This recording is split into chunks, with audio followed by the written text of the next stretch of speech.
Hey, welcome! This is the Learning Drummer channel, and this is the fifth and last video of the mind-muscle coordination. We have gone through 4 videos to this point that have worked gradually harder and harder and harder, but with this video, everything changes. So let's get to it.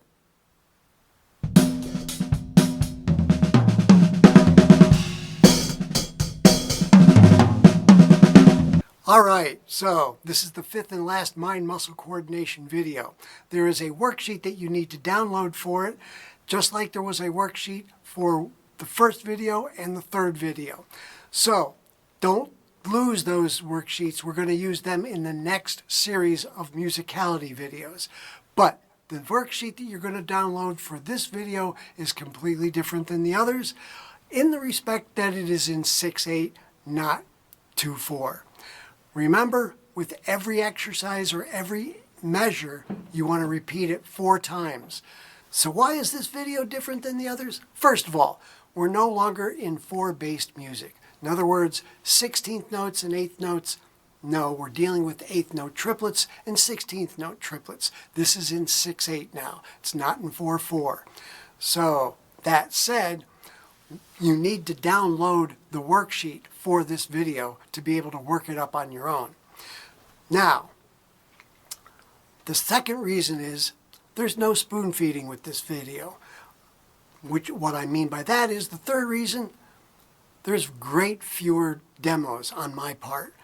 I am now assuming that you have gone through all the other videos and therefore you understand all of the drills that you have to do.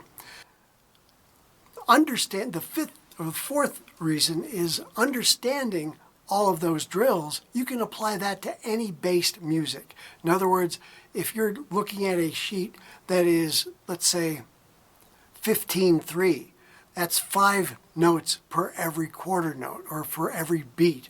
So you now have a whole different base of music that you have to work with. So that said, you can practice by doing these drills against that. All right. The last reason is now start to embrace musicality. Not a whole lot. We're going to do a little bit.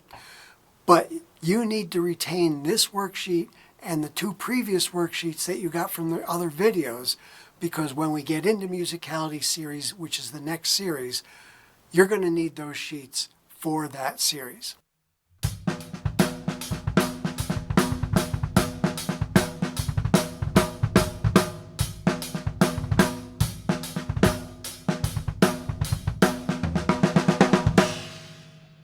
Triplets has a completely different feel than it does with 16th notes. Of course, you understand that, but here's a demo of taking that same roll technique, reading the first couple measures of your drill sheet so that you understand that you accent what's being read and you're doing a triplet roll in between the accented notes.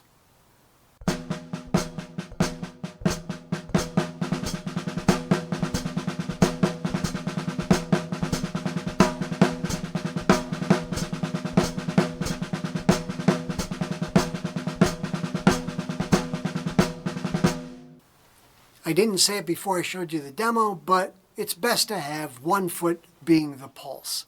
That could be your hi-hat, it could be your bass drum. It just helps you to keep the feel locked into you.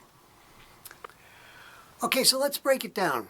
In triplet fashion, or in 3-based music, you have 3 main types. You have a quarter note with triplets played around it. Here's a demo.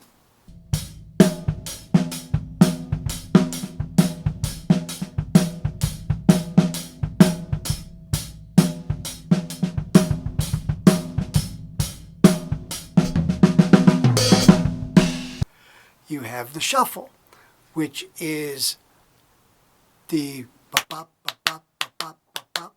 Bernard Purdie accents the 1, 2, 3, 4 by going left and right on his hi-hat. Moeller guys will do it up and down.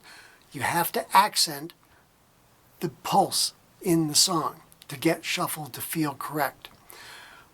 That's the first part of musicality. And here's an example.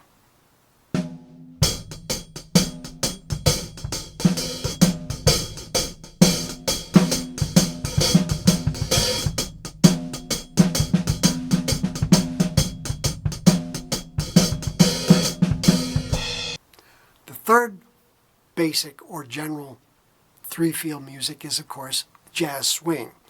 So with jazz swing, you always try to accent the 2 and 4. In traditional jazz swing, of course, you're going to have the accents going all over the place eventually, but if you're just putting out a straight groove, 2 and 4 is your accent. And here's an example.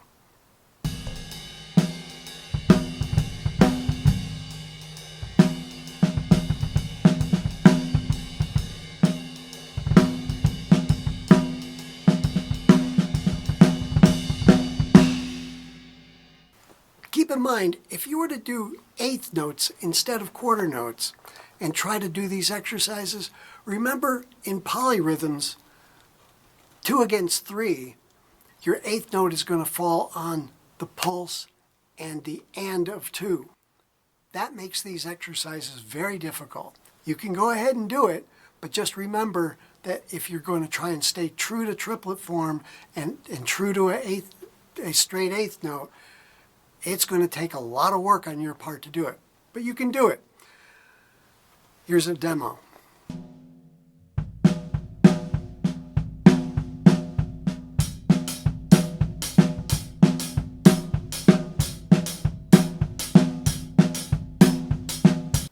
In triplet form music, don't confuse it with 3/4, the time signature. 3/4 can be both in straight 4 and in triplet fashion. So if you're thinking of it in straight 4, here's a demo.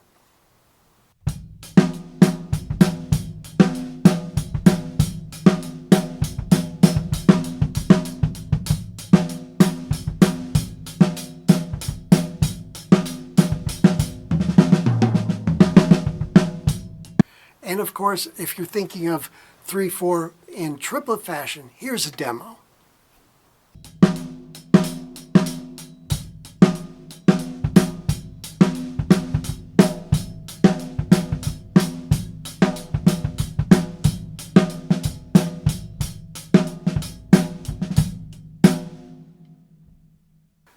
Now, those demos for triplet fashion are going to be written in like a 6/8 or 12/8 if it's in 4/4 or 2/4.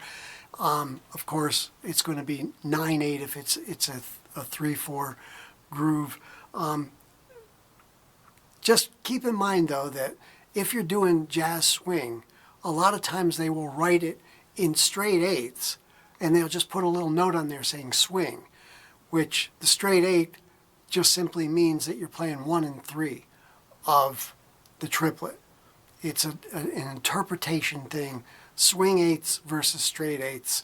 I'm sure you know all about that. Okay. The first video dealt with your hands, developing them together and independently. The second video was using the same hand exercises with your feet, so they're working them together and independently. The third video, of course, puts your hands and feet together, much in a linear fashion. The fourth video then really gets into four-way coordination and open-handed playing, which is very radical for a lot of people. I know it was for me when I first started doing it. So in the last video, we branched out, well actually I think we started in the third video. We started to have our feet doing the ostinato and our hands doing the reading. Yeah, that was started in the third video. Now, that said, applying that same mentality to this video is very difficult. It was for me. I never did the chang-chang-a-lang in just my left foot and had the other 3 limbs doing other things, or having my left foot do just the straight shuffle and the other 3 limbs doing something else. That's what this whole video works up to, or that's what this whole exercise is working up to for you. It's difficult. And when it's difficult, what do? We chunk it. And what I mean by that is you start out with, let's say, your left foot doing the ostinato and then just your left hand. And then maybe you do your left hand on what's being read, and then your right hand is doing the ghost notes, or your right foot. And then eventually you add the other limb doing 2 and 4. That's the way you build it.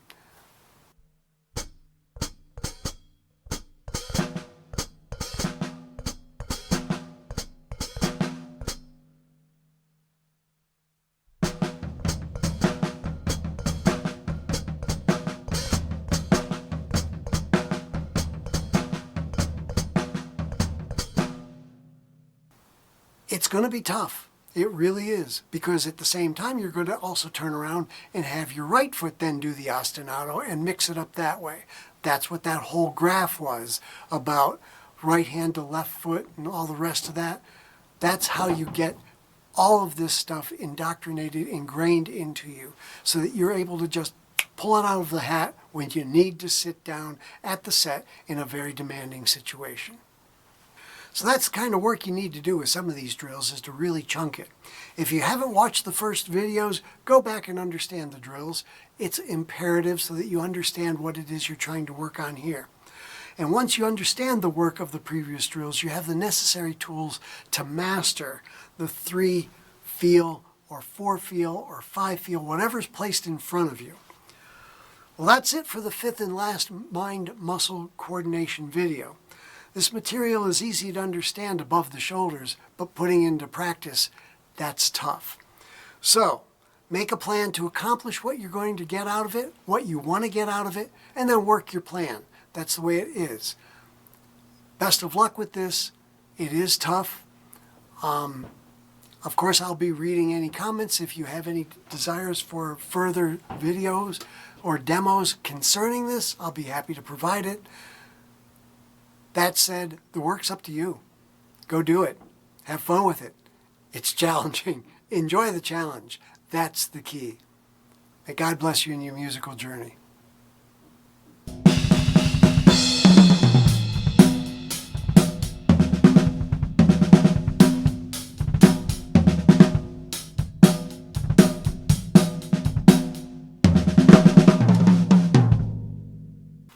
Oh yeah, and one other thing.